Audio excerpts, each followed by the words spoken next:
ئەمانە برینداری چەکی کۆکژی کیمیاوی هەڵەبجەن تیاندایە لە سەدا هەفتای سیەکانی بەهۆی ژەهراوی بوونی بەو گازە کوشندەیەوە لەدەستداوە. ئێستا لە ڕێگای پرۆژەیەکی هونەریەوە هەوڵ دەدرێت ئەم بریندارانە هیوایان بۆ بگەڕێنرێتەوە چارەسەری تەندروستی و دەرونیان بۆ بکرێت. بریندارانیش ئاماژە بۆ گۆڕانکاریانەیەکەن کە لە دۆخی تەندروستیان بەهۆی بەشداریکردنیان لەم پرۆژەیە ڕووی داوە. سیەکان لە سا هەفتای بە پێی راپۆرتە پزیشکیەکان لەدەستداوە، بەڵام من هەر هەبوو عیلاج بڵین بە چارەسەر نازانم وەکو خۆم، یعنی لە ڕووی خەفەت بۆ ئێمە خراپە. ئەم تەمرینان پرۆژە لە ڕووی دەرونیش و پێکەنینێک خۆشیەک ئەبەخشێ بە ئێمە و جوڵەیش ئەکەین، جوڵە بۆ ئێمە زۆر باشە.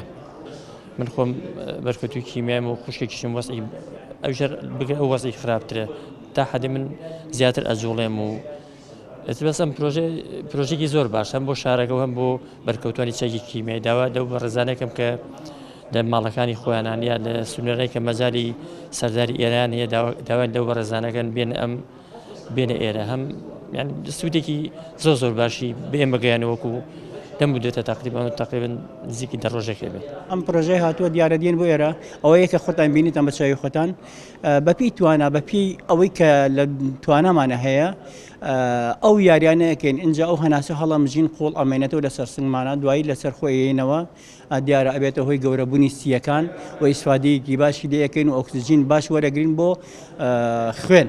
لەگەل ئەوە من پێشتر فەحسی باڵێن ئەوەی ئۆکسجینم کردووە، ئۆکسجینەکەم زۆر کەم لە خواردنەوە دۆبوو ئێستا لە خوا بەزای بە 96 بەرە ژوورتر ئەڕۆ ئینشاءڵڵا ومێدم هەیە. دکتۆر جەبار خەماڵ کە بە ڕەگەز عەرەبی عێراقیە خاوەنی بیرۆکەی پرۆژەکەیە پێی وایە چیتر مادە کیمیاویەکان چارەسەر نین بۆ نەخۆشیە درێژخایەنەکان. قالوا أننا نأخذ الحبوب صارنا بحدود 30 سنة. بەکارهێنانی چارەسەری کیمیاویەکان نەیتوانیوە ئازارەکانیان لە ماوەی ئەم 30 ساڵە کەم بکاتەوە. ئەمان بیرەوەری زۆر تاڵیان هەیە بەردەوام لەناو ئەو بیرەوەریەدا ئاژین کە لە دەستدانی کەسوکارەکانیانە بەگشتی خۆشیان بریندارێکی سەختی چەکی کۆکژی کیمیاوین. ئێستا ئێمە لە ڕێگای جوڵە و هەناسەدان و تێکەڵکردنیان لەگەڵ یەک هەوڵ دەدەین نۆرینگەی شانۆیی بکەینە دەواازەیەک بۆ گەڕانەوەی بڕوابەخۆبوونیان و تێکەڵبوونیان بە کۆمەڵ هاوکات تەندروستیشیان باشتر بکەین. بازمونکردنی ئەم چەند ڕۆژە پێکەوە بوونیشم لەگەڵیاندا دەرکەوتووە چەندین سوودیان لێوەرگرتووە. لە ئێستادا نزیکەی دەبرینداری چەکی کۆکژی کیمیاوی لە هەڵەبجە بەردەوام بەهۆی بەکارهێنانی ئامێری ئۆکسجینەوە ژیان بەسەرەبات. زیاتر لە 50 برینداری دیکەش بەردەوام پێویستی بە چاودێری پزیشکی هەیە. نەخۆشخانەی چارەسەری بەرکەوتوانی چەکی کیمیاویش لە چاوەڕوانی کاراکردنی ئەو گرێبەستەی نێوان حکومەتی هەرێم و کۆماری ئیسلامی ئێرانە بۆ هاتنی ستافی پسپۆڕ کە کاری تێدا بکات.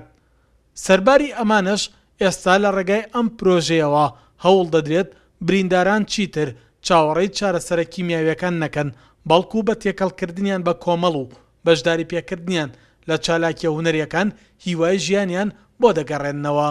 سەڵات جەمیل، کورسات نیوز، هەڵەبجە.